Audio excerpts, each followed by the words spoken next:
no, like we should change, we should grow, we should evolve, like we should adapt. Like if we want to live this big full life and live for as many decades as possible, like we have to give ourselves space to change. So yeah, success has changed. And success for me right now, like there's a couple key words, but it's like presence, freedom, and health.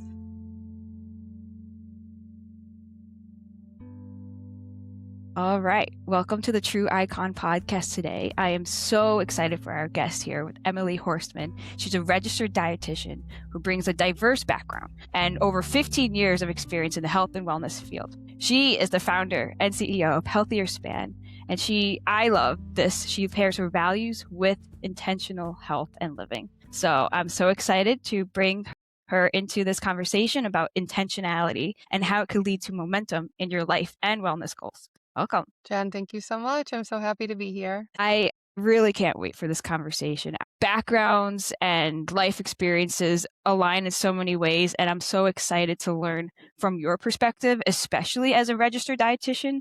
So I'm going to ask some of the questions from myself as well, and I'm sure it'll help the audience from that side. So from a high level, what exactly does a registered dietitian do, and how's that different, say, from nutritionists or other health coaches? Yeah, that's a great question. Thank you. And I think it's one that I think I should do a better job explaining to people too when they ask. So a registered dietitian has to go through a specific bachelor's program.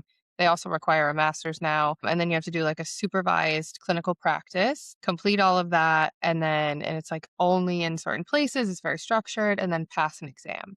And then keep up with your continuing ed every year, every 5 years, recertify and all of that. So it's a pretty regulated process. And really the best way to think about it is if like you have a medical diagnosis, you are on any sort of medications, or you're considered to be like, it's not easily solved with just removing an allergen or something like that. You have a more complex case. That's when you really want to see a dietitian. Nutritionists and health coaches are awesome for like you're already pretty healthy. And you just want to like work on maybe like incorporating more vegetables and getting help on basics around food and habits and things like that. And then obviously like when it comes to exercise, there's some overlap and like general advisement, but then you need to go to like a certified personal trainer or a specialist in that realm. They tend to all blend together and get messy. So I appreciate you asking that question. But yeah, that's kind of how one can differentiate. That's a good example. And because I always refer out especially when my personal training days, I didn't dive into the nutrition too much, even that. I just referred that out because I'm like, I'll stick to the movement and the training and general like habits and healthiness, because of course that helps reach goals together. So I always would refer that out, because especially if someone needs a more rigorous plan but tied to them specifically and individually, like it just Yes. takes more than let's talk about eating vegetables, or maybe macros, as people might come in from the gym space might say. Mm-hmm. Yeah, as soon as it gets a little bit more complex, like you really need someone who has that level of comprehension of like all the different experiences, what it looks like in inpatient, outpatient, hospital, throughout the whole life cycle, really in like behavior change and things like that too. So the comprehension is really helpful because it's usually never about just one thing. Yeah, absolutely. And it's funny how our journeys and your journey has taken you to this point. So at this current stage in life, this chapter, so to speak, what's your main priority, and like what is your focus now compared to maybe in the past? What gives you purpose in that focus now? Yeah, I mean, there's so many ways I could answer that and so many different aspects of life that is really applicable to. So my focus in life right now is really like, and this is the answer to probably some of the other questions we're going to talk about today, is like quality in everything I do, the quality of my life. And I'm really the only one that can determine like what that looks like, but like quality in my work, quality in my relationships, quality in how I spend my time, which of course ties into the intentionality theme. But yeah, that's my focus. It's just everything is quality and balanced. And of course, like my work is so devoted to people feeling their best and actually being in good health. And it's something that is top of mind for me every day too.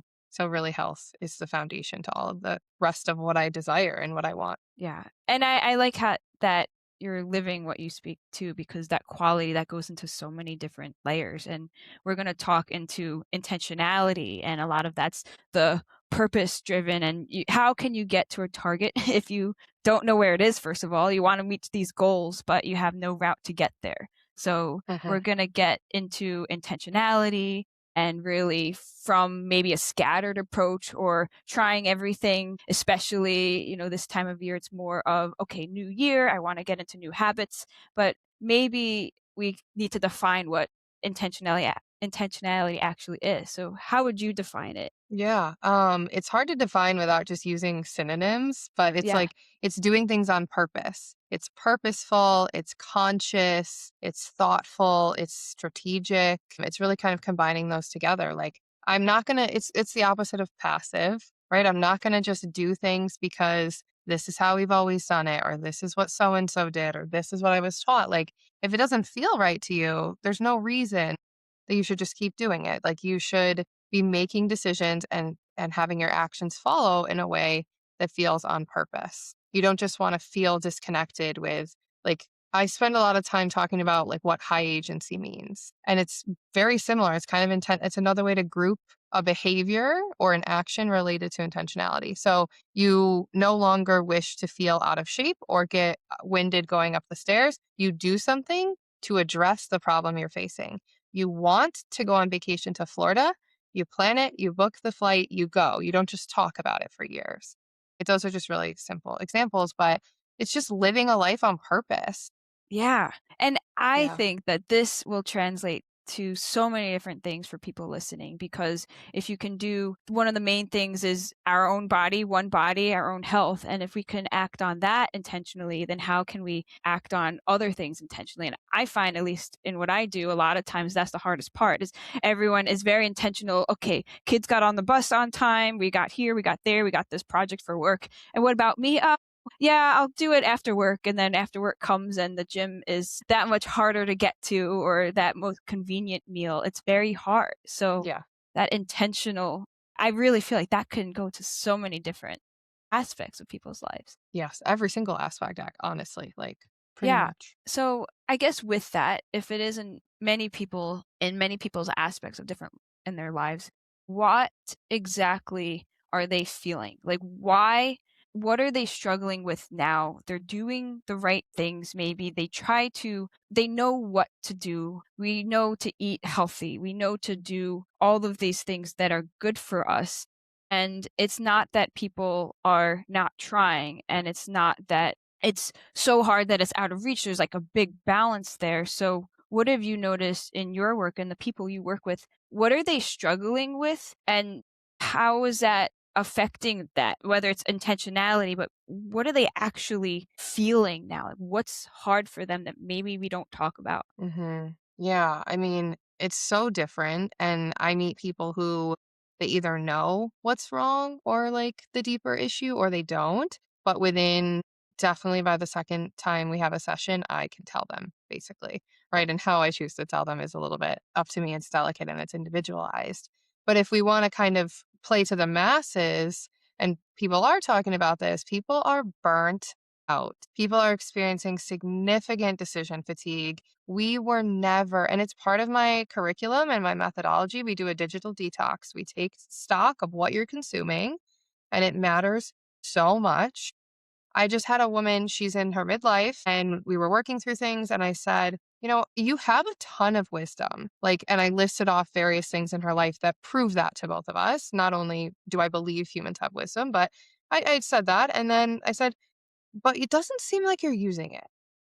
And why do you think that is? My hypothesis, I already knew why. She's spending a ton of time on social media, especially Facebook, and it's just clouding out her ability to really like think more clearly for herself and be more in touch with like what her body is telling her she needs or does not need. The next week she came to the call and immediately started crying and was like, that just changed everything for me. She was like, you were right and no one's ever told me that. And I'm so proud and it like makes me well up like I really, taking the time to like think about things that way changes everything. And you can do that for yourself, or, if you have someone that you're working with who can do that for you. But our modern society is contributing to these things. Like if we just want to call it burnout, we want to call it decision fatigue, we want to call it overwhelm. We were never intended to know about every crisis, every tragedy, every 2 minutes of every single day. We were never intended to, work on screens all day, sit at desks all day. Like, okay, some of those are facts, some of those you can do nothing about. but there's a lot of it you can do something about. So then that's where it takes being an adult and being pragmatic with yourself and deciding what you're going to do. The only way to combat this like generalized suffering, this generalized anxiety in our modern world, to whatever degree you're experiencing it, is using intentionality as a tool. Yeah, that's so powerful. And I bet it's a interesting and probably delicate line of being honest and saying what you observe and actually dealing with those hard conversations. And sometimes when I've worked with people too, and I'd love to know your thoughts, the grace comes up. Like I had X number of years and they have a family, they've raised their kids, now maybe now they're grandparents and they're working through something in life. And it's like, well, I've never done anything. It's almost like that beating themselves up. But then I'm like, well, look what you do have. I mean, you have put so much time into the family, and you just told me about your new grandkids, and you have so much life and fulfillment around you. I said, that is not a bad thing, and that should not be discredited. I said, and now is the opportunity to share that love also to ourselves. So I'm interested to see how you experience that and maybe ways that people might, I guess, get into that part where they might be hard on themselves, but then where's that switch? Like, where's the reframe, so to speak? Yeah, I don't know if you're doing this intentionally, but you're priming me for like my exact favorite thing. So it's within my client intake form and my client contract. They have to acknowledge and be willing to participate in their relationship with self respect. So it's a requirement that you come into this work with me treating yourself with respect. And it's something that's like very, very deeply missing. And it's something that I kind of cracked the code on in my methodology is like treating yourself with respect means eating healthily. It means moving your body. It means going to bed on time. It's not, I'm up against this brick wall and darn, I need to eat another vegetable. It's like, no, your body was built to eat XYZ. One of those things was plants. Eating it helps you go to the bathroom. Like, let's just get down to basics. Like, you are a mammal who requires certain things. Giving those to yourself is just nourishing yourself. But we've kind of made these things like vegetables are inconvenient. Vegetables are a second thought. I mean, this could go in so many different directions, but Yeah. that's what's missing, to your question. Like giving yourself grace is incredibly important. And like the other thing I talk about, because my work centers on longevity, at least a component of what I do, is that it's never too late. And we should no longer accept the narrative that we are doomed, that our genetics have doomed us, because countless studies have shown that your genetics only determines like 20% of what's going on in most people. The rest Yeah. becomes environmental, lifestyle, habits, all that good stuff. And so even if your parent fill in the blank and you would like to adopt that same narrative, I implore you to choose otherwise, because chances are you're not going to have the same outcome. And there's just a lot people can do. So giving themselves grace and then anchoring into self-respect changes everything pretty quickly. I did not prompt you. I love how you have that holistic approach. And that's why I know that with you can ask those deeper questions, because you're not just working with, again, the food or just the habits. You're dealing with a lot of reframing and narratives that people have that I found that I love from, say, the fitness side. If people come in at, say, age 50 or 60, there's not an age where all of a sudden, okay, that's it. There's no use. Like, you can go and start at any point. And from a muscle standpoint too, the same thing. Like the rate of decline is like so much smaller than people think in terms of the muscle decline. And most of that's because we're not moving. Because what Yeah. happens after 40 or 30, or we're at a desk job and we don't move a lot? Well, that's why. And then all of a sudden we get to certain ages because the last 10 years, however number of years, we're not moving. But there's so much hope. And I always tell people that you can start at any point. There's so many stories of how people, when they are at a certain age where they, in their own words, they just like, oh, well, why bother now? And the result is that they put in the time and the work and the self-respect for themselves. And that narrative changes where they do have the results and they do have, what's the end goal? Honestly, independence and a life that's,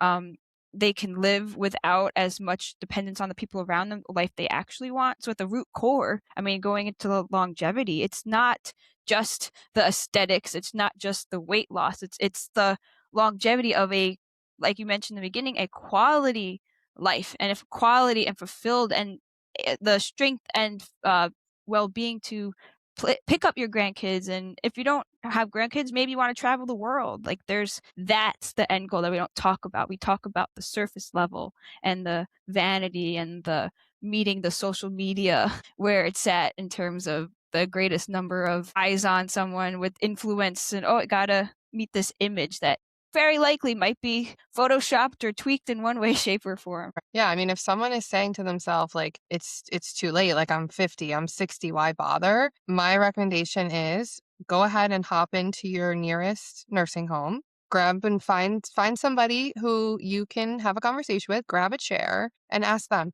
And I'm sure they will give you many, many reasons.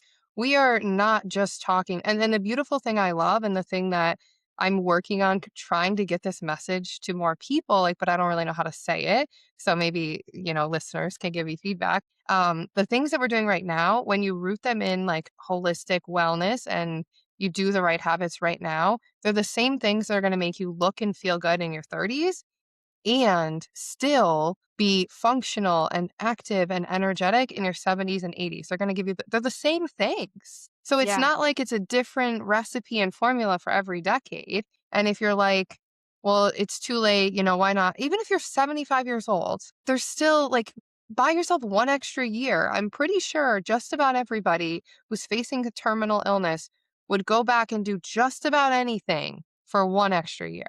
And chances are it's going to be significantly more than that. So, not to dive into mortality and all of that, but it's an undeniable piece. Well, as part of longevity, I mean, we have to Yeah. acknowledge that we are not going to be here forever. And I think that also goes into I think that, and if you know this, let me know too, that people, like, they might be living longer in some statistics, but the end of life, the quality of life isn't matching that we think. And I Oof. think having that conversation too, and I'm going to make it a little bit lighter in a moment before we dive into that again. I work like a lot more kids now than I've had in the past, where it's training from 10 and all the way up to 70 or 80 years old. And the thing that I see is very common is you don't have to do the things you hate. You can find the foods that resonate with your goals that you like versus others. You do not have to eat broccoli if you hate broccoli. Maybe there's other fruits and vegetables that you do love. And same things with fitness and movements. If you hate the gym, pickleball, racket sports is one of the best things that people can do because it moves like multiple sides of the body. That's golf. I mean, something else that you love. Then you pair it with something you like. So not only are you getting a sustainable practice, but you also like doing it versus, oh, I hate going to this one particular gym. I hate these machines. There's so many ways to do things besides that. Yeah. I mean, how many times this is something I say to people all the time. How many times have you told people you don't have to run? Like, why do you think that you have to run? There are a billion ways to move your body. Like, if you think that you hate exercise, if you've described yourself that way, you just haven't found an exercise that you like. Like, your body was meant to move. So your body wants it. Let's figure out how to get back in touch with that. And same thing with vegetables or fruits or whatever. I mean, that one can get a little bit more complicated, and I don't go too deep on the exercise thing with people. It's like if they tell me like I don't like anything, I keep pushing until we find something they do like. And we Yeah. outsource and we refer to like gyms and classes and trainers, and we're like, let's just go try this. Here's this. It's 6 miles from your house. They have a class on Saturday morning at 10. Will you sign up? Yes. Okay, great. Let's try it. So it's really just like break it down, make it simple, and just keep trying things. Yeah. And I think, the keep trying things goes for so many levels because you never know what you might find. And to touch back into that other point, if people do say want to have that fulfilling and quality life, you might as well try to find something because I've heard that one of the biggest regrets in life is not trying something or being like not even giving it a chance. So I'd Absolutely. personally rather try and fail, and at least I know that it puts me in a better direction, and it's okay to be a beginner. I couldn't agree more. So what we talked about, like the narrative and the self-respect part, and what do you think that is really important for people to help them reach their goals, whether it's simplifying it, understanding success, like in your experience, What tends to resonate with people? I mean, I think it really varies person to person, but like just being encouraged to, like we said, like just keep trying. Like just maybe getting back in touch with like you are meant to people aren't really I've said to people like you're meant to move, like let's figure this out. And they're like, I am meant to move. Like we're so disconnected from nature, from like our essence, from like what we were evolved to do because we're just dropped into modern society. Again, that's where you have to kind of challenge the status quo and be like, hmm, do I want to accept this fate or do I want to do something about it? And then I just have to keep trying. And I get that that's not easy. And for some people, they're taught that, they're raised in environments where that's encouraged, they're praised for creative thought, like, but a lot of us are not. And so you kind of just have to get to a point where you make a decision. So what that looks like for everyone is different. Yeah. And that I that makes sense because each one of us is unique. And maybe someone's going into movements part, maybe someone really loves dancing. And Hmm. even if it's just playing their favorite song, and even if it's just moving a little bit and getting comfortable with that, I think can go a long way. So when we tie into the feelings and what people are kind of struggling with now, and maybe they're in a path where they're trying to take the next step. Maybe they committed to so many things on their healthy journey, and maybe they're trying to figure out where to have that intentionality. What would you recommend from that? Like, how can you help them pair that their goals and what they don't want to feel anymore? They want to get out of that and use intentionality to get from that state where it's almost passive, where things are happening without them taking the initiative and the purpose to do it. So in that situation where people want to change, they're feeling these feelings, they're in spots where they don't want to be anymore, how can they use that intentionality to get to the other side? I love that. And you said something at first about like feeling like wanting to like maybe fix a bunch of different things and like a bunch of the different components, right? Like not drinking enough water, my sleep stinks, I need to be eating better, I need to be moving, and I need to work on this relationship. Or like this biometric is not great. So like my blood pressure, my resting heart rate, like whatever.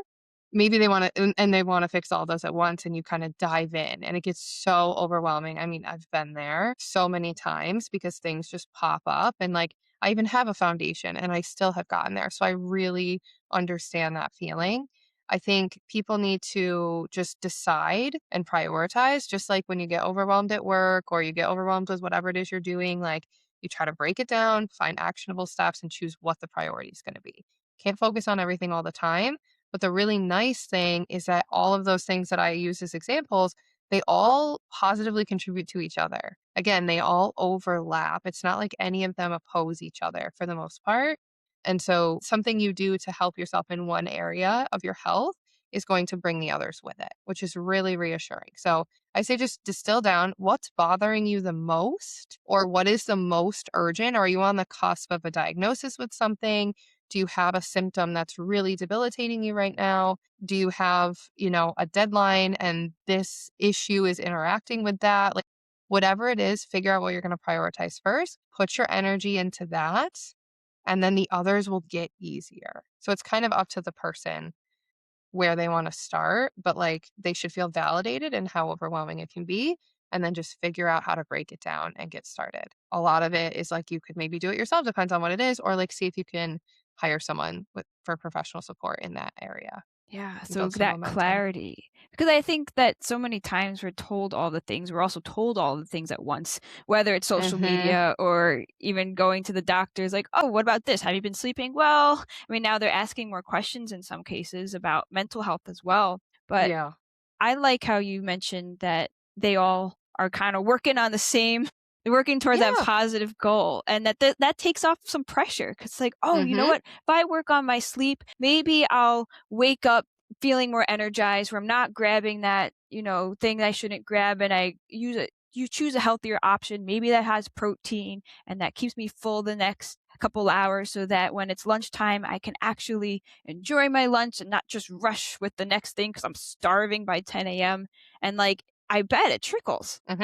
I can almost 100% guarantee that it will trickle. Like, that's a perfect example. Fix your sleep, everything else improves. even on a cellular level, everything improves. So, And I think that's something that's a challenge if we're being honest here too. Because I want to be real. Like a lot of times there's a lot of hustle culture, and you and me both. I mm, mean, we're doing our own thing and we have visions and we're working on those and pairing that with sleeping and not hmm putting ourselves and having enough respect, say, in ourselves, and at least for myself, I can speak, making sure that I do the things too, because if I want to teach something or lead something, I also have to do it. So balance between sleep and the eating right and all of those things, it's not easy and no one says it does, hmm but the real part of that is you see a lot of messaging about hustle culture and about the grind, and I think it's okay to, like, I'm sure with working with people you help, it's those consistent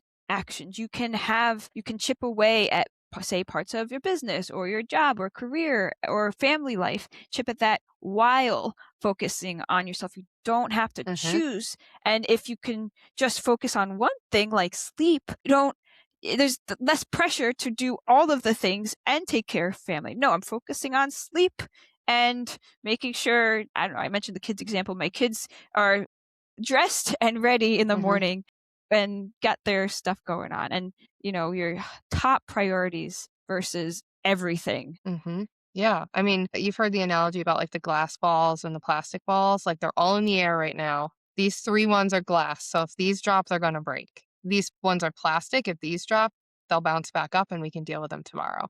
So it's kind of like that too. And you mentioned something in your previous question about like this is what I call it, the where it becomes more passive, like a positive thing can run on autopilot. With my clients, I call that resetting the defaults.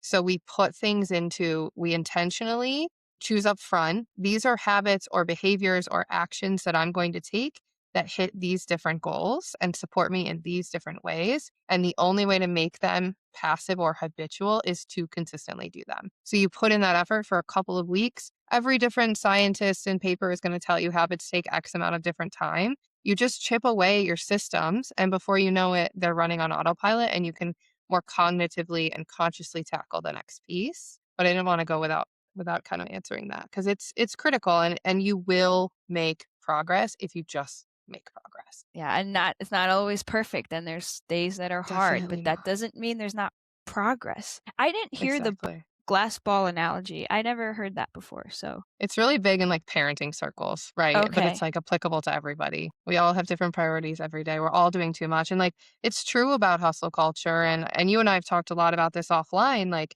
how we are trying to find balance and like different seasons of saying yes to everything. And then if it's not a yes, it's a hell no. And like different things that we have kind of like talked about and thought about. And I really completely do not buy into hustle culture. Of course, coming out of college, I did. Like, of course, I was raised by parents who was like, you work the only way to be successful, pay the bills, buy a house, whatever, is to work hard. And it's not true. It's especially not true anymore.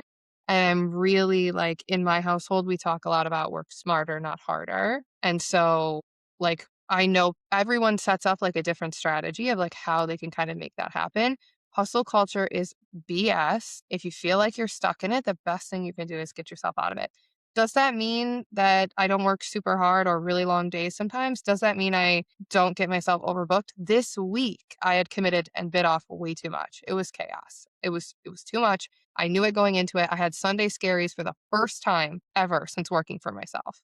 Like Yeah. truly was dreading this week. I figured out what I could. I shifted a few things around, but I kind of just had to push through it and then learn for next time, right? Like I just kind of had to figure it out and support myself as best I could, relied on my systems, got through the week, learned, moving on, right? That's a great example. It's never going to be perfect, but I had my defaults to get me through the week. I had my systems to kind of support me, and I had self-respect to be like, "Hey, maybe I messed up a little bit, just kind of happened, and I'm just going to move on." Yeah, and I think holding true to that self-respect and also the ability to tweak things, and myself as well. I mean, I had 4 workshops in the past 10 days or less, and they're like kind of in different spaces, and I needed more time to rest than Mhm. I normally would in these particular cases, but my schedule didn't allow that. And then it came to the point of realizing, oh, okay, what's actually a deadline versus what I say is a deadline? Like, is this actually a deadline, or do I want to get this thing out there by this day? Okay, that Mhm. actually is maybe a plastic ball or whatever, the ping pong Right. ball. Yep. Yeah, plastic, ping pong, whatever. What are those ones that bounces up? Because I set those, and if I harp on that, then what am I setting myself up for? I was about to stay up late to get this thing done, and I'm like, you know what? No, goes back to sleep. Like if I don't sleep and I get this thing out there, and then it's great, but then it's at the cost of myself, then is it really Mhm. true to my own values? And I think it's okay when people are dealing with this with their own health and wellness goals, and I think it truly does translate, because if you show up for yourself in one way and you promise yourself something and you stick to it, and you're giving yourself grace that, okay, say on a week with 4 workshops or 3 workshops, that's not the time for all this other stuff. But I didn't know that 2 weeks ago when I planned stuff. So it's okay to adjust and still stick up and work on yourself. And like you said, since they are all aligning, these goals are aligning towards your health,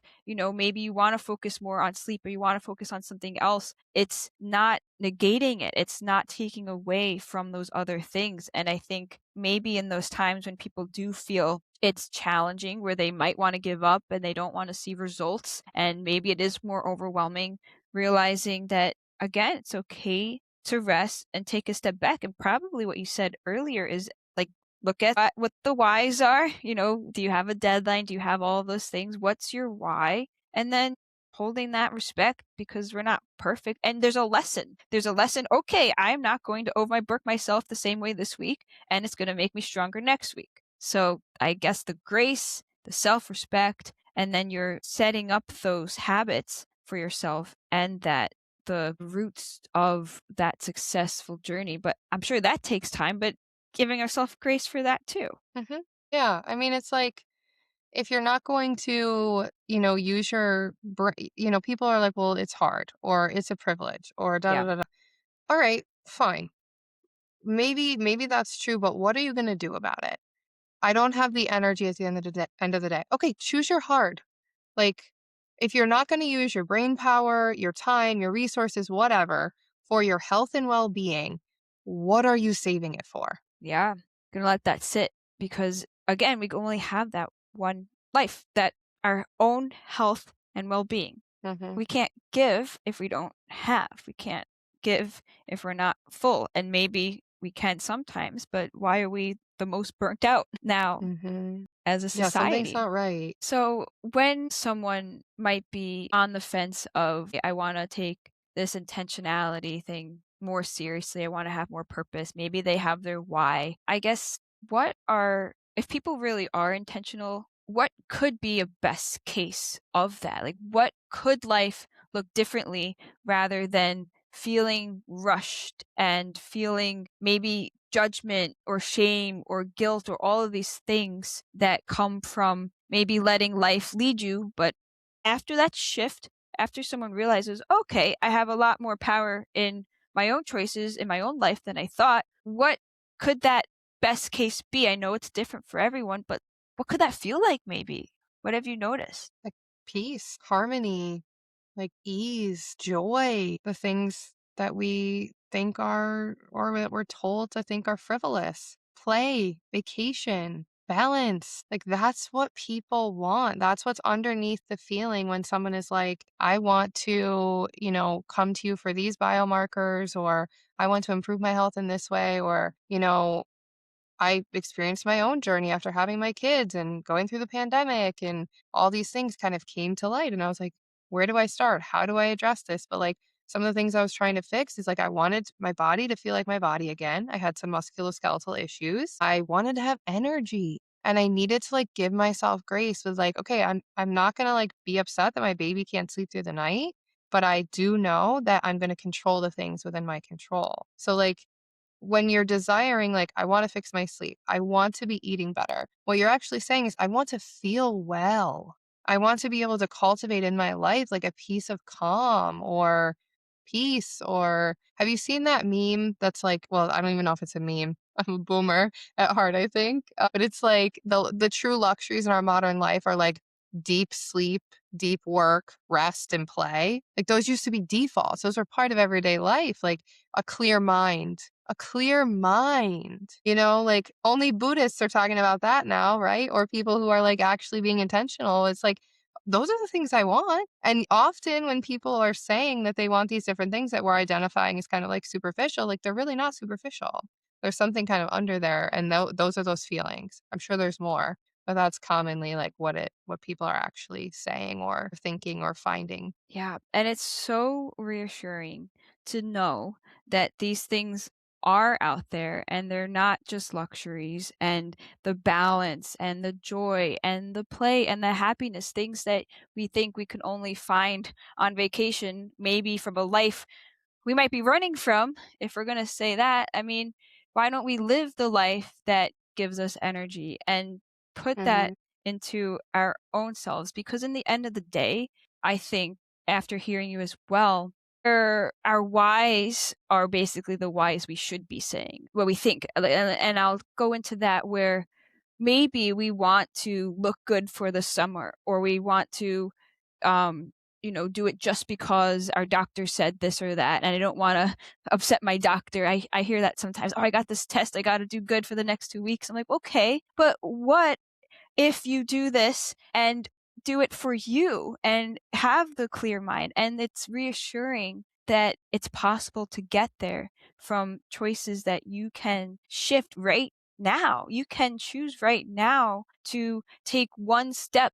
Maybe it is going and getting something you really love that you know is healthy, or maybe it is reaching out to someone for support that you've been, thinking about but not hesitant to go because it might question your, I'll go into this, identity of what you always have identified with. Like, you've always identified with this lifestyle, but you don't have to Mhm. stay there if it doesn't resonate anymore. And if it doesn't have those end goal, maybe joy or balance, or maybe it's something different for you, but you don't have to stay there and sit in it. It sounds like you can take that intentional approach. And even if it's as simple as sleep and doing that and taking those steps, because they all align towards that end goal, that is not too late to start. There is so much hope, and I hope it releases some pressure from people because it's attainable, and it's attainable for anyone listening. Yeah. And the thing I'm hearing in there too is like the labeling. Like you don't have to label yourself. And if you have, guess what? You can stop. Like you don't need to be a gym rat to be someone who exercises. Like you don't even have to be someone who exercises. Just exercise if you want to. Like you don't have to be any of these things to do that. My husband used to say like he's not a good sleeper. He's not a good sleeper. Right? Like so then he was like just accepting that he didn't sleep great. Yeah. He fixed it many, many years ago, but, like, that came into my mind, or, like, I always said up until, like, a year ago, "I'm not creative. I'm not a creative person." I said that because something happened a long, long time ago somewhere that, like, it wasn't safe or encouraged or whatever to be what someone had told me creative was, or maybe I tried something that I wasn't good at. I truly don't know, but somewhere that narrative picked up and I labeled myself as such, and it was limiting. I create a lot of labels are really self-limiting unless you're trying, like, when I launched my business, like, I am a successful founder. I am a successful business owner, day one, right? Like, that's an example of like a label where it's like a positive thing, like from day one, I can say, yes, but it's like the point is they have power, so if you're going to use one, acknowledge that it has an impact and acknowledge it has power, but also like again, you identified with a certain lifestyle, you're identifying with the labels that you've put on yourself or that someone else put on you. Yes. Yep. And if you don't They had no resonate, power nope. until you But it did. acknowledged or agreed with it. Like, Yeah. yeah. And maybe it's something someone's carrying for a very long time, and Yeah. maybe it's scary to change. And I think sometimes a real question is it scarier to not get to that point? Because the cost of not doing it, of not taking action, could be staying in those spots and never even getting to that joy. But I think there's so much tangible things someone can do. And do want to say words really do matter. So I think if anything, think about, you don't have to change anything on the spot, but think about some of the things someone you might say to yourself, whether it is about creativity or being shy or being all of, some other way Mhm. you identify, those can change. And I want to add to, I know you're very passionate about this. Is there something you mentioned, I know with parenthood, but why are you doing this? I guess why does this matter? Why does this matter to you? Why does this matter now? And maybe was there something that is burning in you now that wasn't 5, 10, 15 years ago? Yeah. Oh, yeah. Definitely. I mean, there's a lot of reasons, and there's a lot of really personal reasons, like, I I think I'll share those stories as time comes up, but, there's always reasons. We're all Yeah. I didn't go into dietetics because I wanted to help people eat better, right? Like, we're all trying to save the world here. Like, most people that go into like a healthcare or a service, it's like this compulsion that, and I hate like the I help people, like, oh, I want to go to college to be a nurse so I can help people. No, that's shallow. There's nothing there.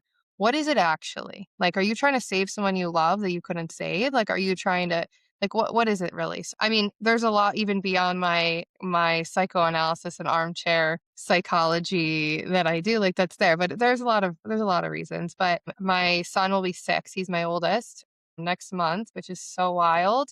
But yeah, I mean, everything changed. Everything changed when I became a parent. Like, it's not like I didn't value my life or my mortality, but it like changed in a very deeply fundamental way. Like, life gets a brand new purpose when you have a child. Every parent says that.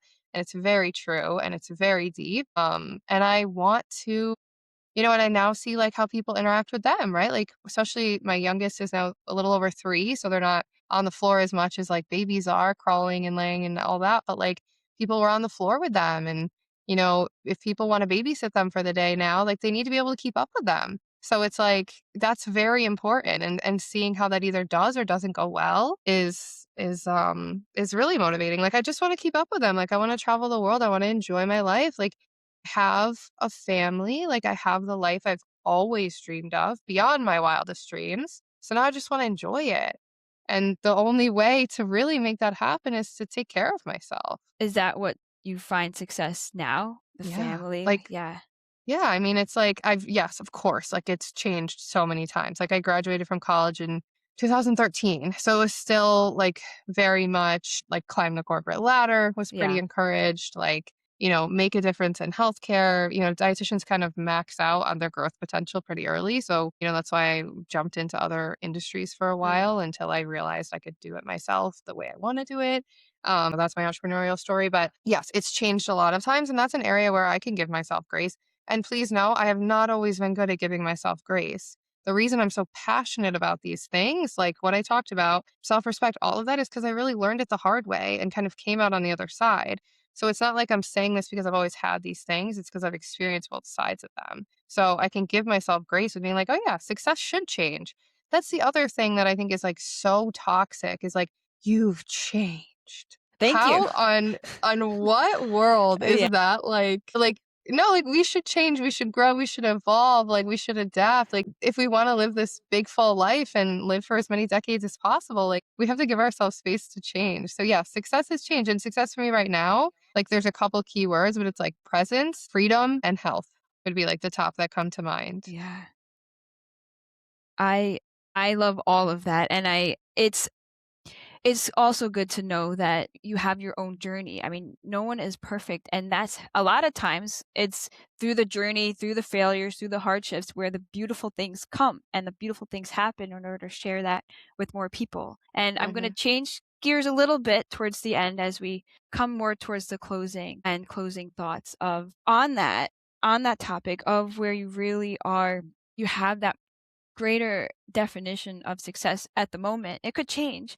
Where do you think in say 10 years time ish, enough to be actionable? Yeah. Where do you want your impact to be by then or then? Yeah. I mean, I truly believe in the impact of just having on one person has a huge ripple effect. And that's really where like the value of longevity can come in. And like one of the things that I have talked about, and I have it on like some of my marketing materials, is like my couples program. We talk about generational health. like generational health Cool. is it's a play on generational wealth, obviously, but it's like, so if I can bring that into the zeitgeist, if I can, impact in 10 years, I want to be retired and just having like, I still want to be doing something in some capacity, but like on a much more lower scale and just traveling and enjoying and full summers off with my kids and all of that. But in getting there, I want to have worked with at least probably like 200 or 300 more clients. And then each one of them can go and impact like 100 people there too. It's like really just empowering people with the information when they want it and when the time is right. And every person counts. Yeah, we kind of, like I said, you want to like save the world, but it's like just help one person or just be there at the right time for one person, for the right person.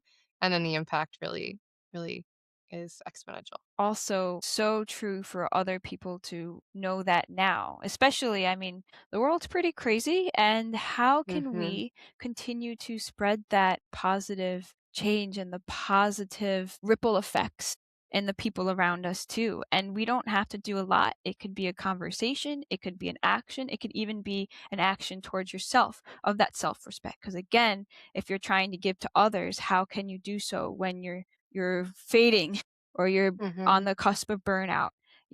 There's so many little things. And then how are you, Emily, staying true to yourself this season? No pressure. Just what are some ways that you are living or doing things that really resonate with you? Yeah, I'm really just self-respect is my true north. So I'm just taking time to like be with myself every day and do my best to listen to what my body needs because it knows. Like, and this is not, I'm not religious. Like, this isn't like a higher power speaking to me. It's me speaking to me and just being and yes, I'm an adult, right? If my body's like, I don't want to go to this thing, but I have to for whatever reason because I'm an adult, then I go, right? Like you still have to be an adult. You still have to, but like on the whole, like I have autonomy over most of my time. So I sit with myself, and one of the ways I do that is journaling. I would love to be able to meditate, and I'll keep working on it. But, I'm not,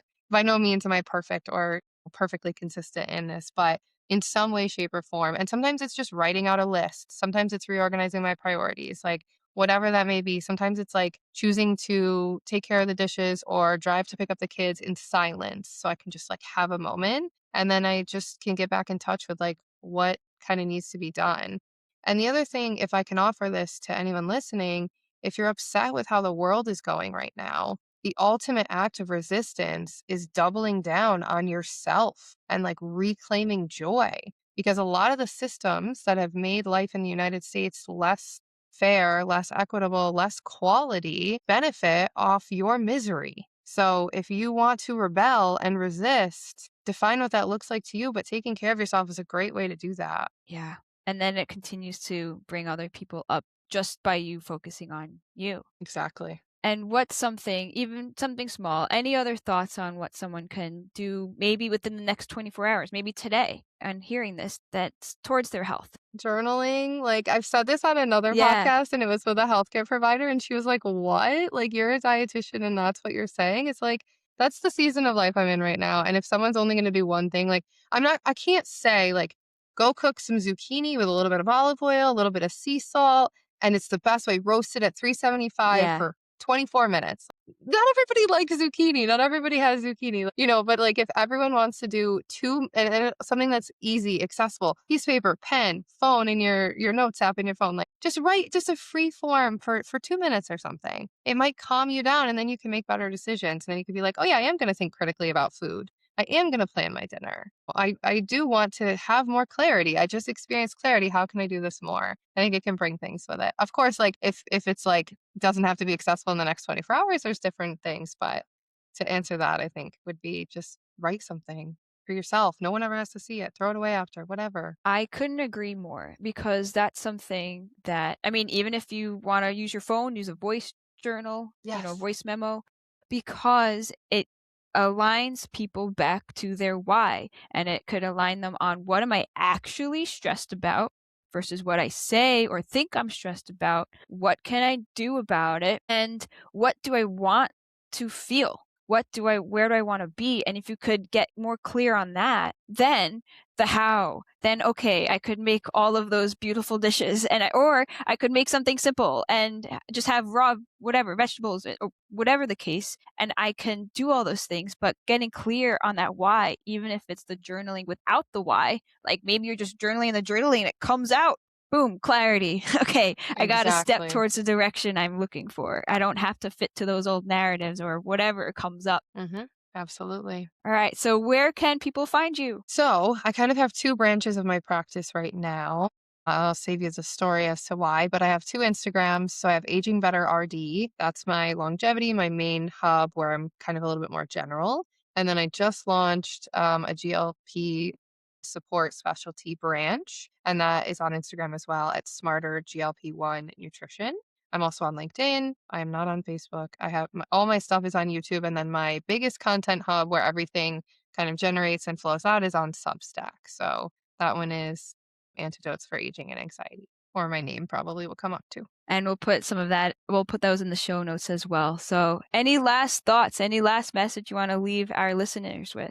I think I gave them a lot to chew on, but Jen, thank you so much. This was so much fun. I really appreciate you. Yes, thanks for coming. And I think there's not one best way to start. The key is just to start. So, Exactly. well, I love this conversation and looking forward to learning about your journaling. Thank you, Jen. All right, Emily, take care.